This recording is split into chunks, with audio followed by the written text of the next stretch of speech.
About radio.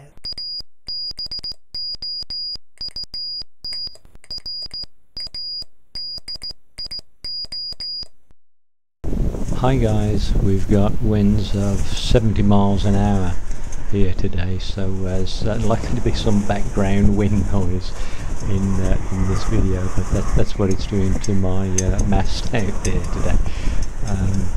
So bear with me. In the last video I said I would give you the dimensions of this mechanism, and I'll do that now. And I'll also show you more details about the little motors. The red ring shows the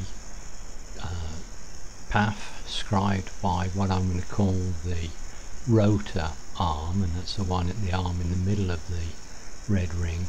And that arm has a length between the centres, so from the centre of the motor to the centre of the that pivot joint there, of 31 millimeters. This green circle shows the path of what I'm going to call the rocker arm, and that rocker arm is the one that's connected to the central shaft of the variable capacitor and then couples to that pivot. The length of the rocker arm is 32.5 millimeters. I'll just trim the green circle so that it only shows the total swing of the rocker arm.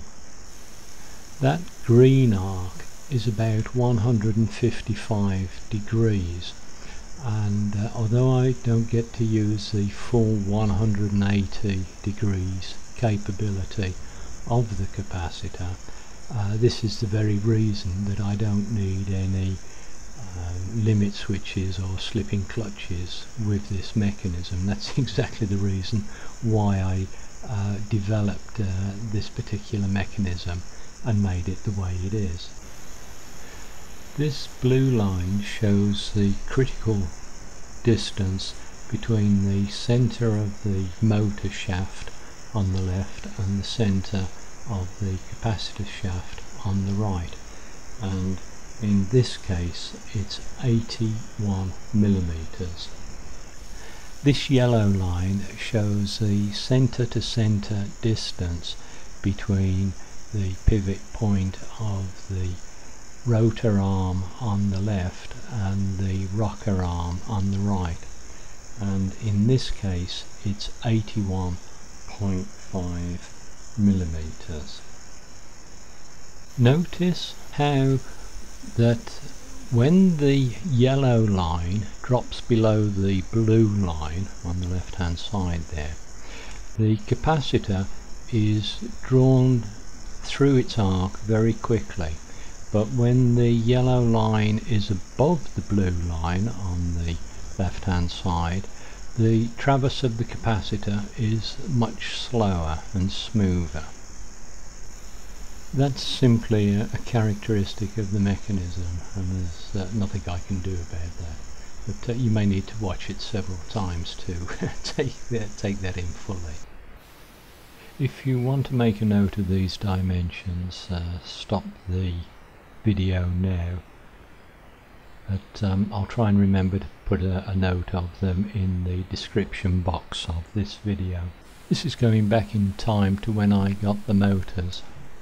I've just received this little package from China, and these are the low speed motors. So that's a 3 volt 5 RPM motor, little geared motor. Isn't that lovely? So I've bought 3 of these, the same, and then I've bought 2 of these 12 volt 3 RPM, and I'm tickled pink with those. So the next step will be to just drop a supply onto them.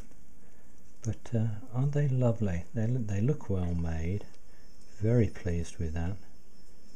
And then this little fella, this is a 3 volt 30 revs per minute.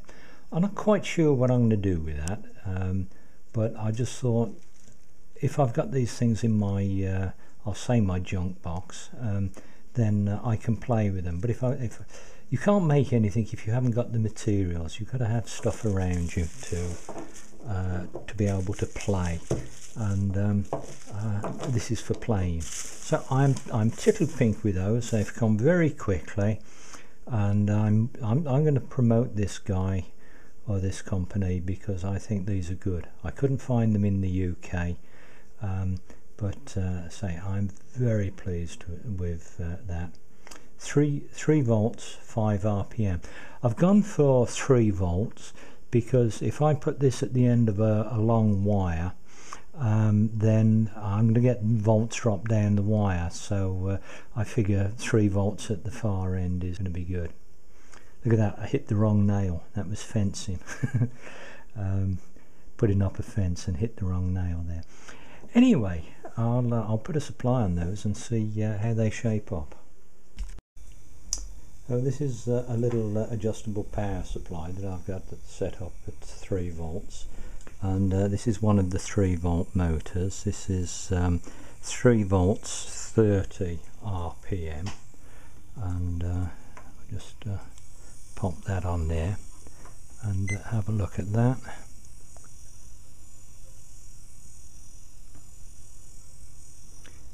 So that looks like about 30 RPM to me.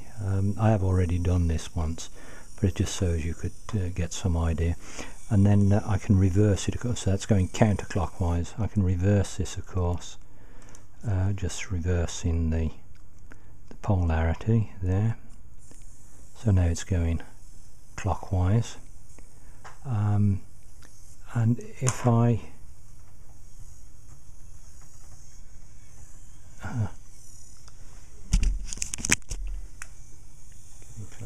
I can't actually stop that with my fingers. I can hear the motor labouring, which is not a good thing to do, but very powerful little motor for 30 RPM. So very, very pleased with that.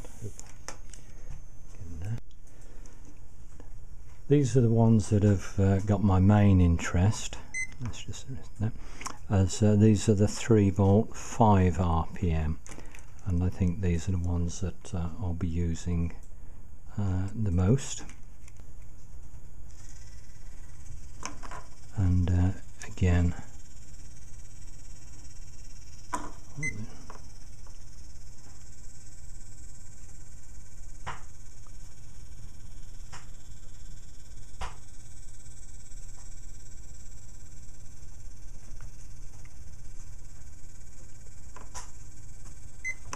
and of course that's reversible, and I can slow it down. I can hear the motor labouring, but I'm not actually stopping it. And we'll set this at 12 volts now, so I've got 12 volts here, and these are the 12 volt 3 RPM. So quite a lot more powerful, and again to see that, and I've checked these, and the speed is as stated. Not that I'm going to be making a clock, but that is very powerful. I'm squeezing that quite hard. So for what I want for driving capacitors, these are going to be very good. So I've got a little bit of aluminium here, and I've drilled it to accept the motor, so that'll screw into place there. And then I'm going to mount this capacitor on this Tufnell. This is just a phenolic board, this brown stuff. So I can arrange to insulate this more if I want to, but I don't see this as being a high voltage arrangement at all. It won't have any real power, but that'll screw in there in two places. So I've tapped the tuffnel, that's M4, and then this will bolt onto there. That bolt will go right through and squeeze down on that little insulator, little rubber mount there. So something like that is what it's going to look like. I just wanted you to be able to see the component parts before I put it all together, as it's often difficult to see what's actually happened after the event.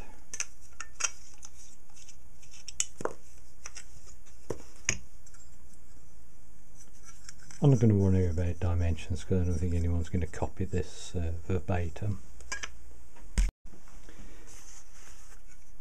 I've actually used a longer bolt through there than the one I showed you. That one just wasn't quite long enough.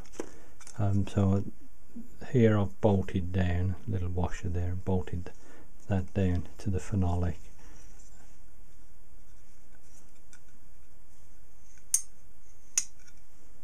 And the motor's mounted, of course. This is the end of a shaft that goes through a door handle, so a bit of 1/4 inch stock.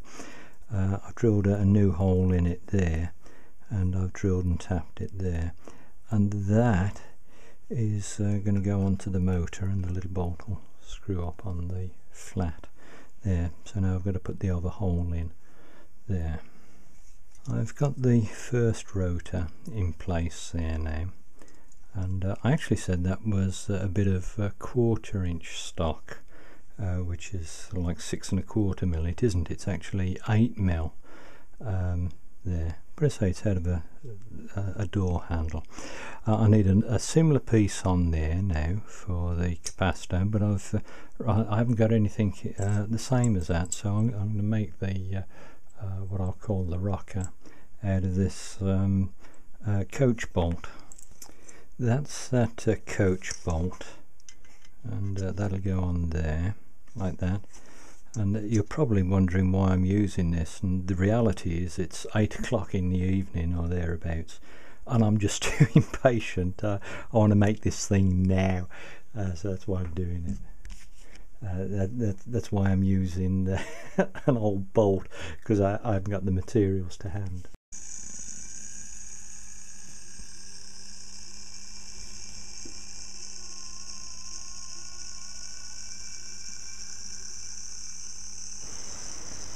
I hope you found that interesting. I'd be very interested to hear from anybody that decides to copy this idea and make their own version of it, as I guess things can always be improved upon. I think the next project will be to use it with my magnetic loop antenna. So again, I hope you found it interesting. Thanks for watching, and don't forget to look in the description box of this video, as I'll put any updates or links to other useful information in the box below. 73s, bye bye.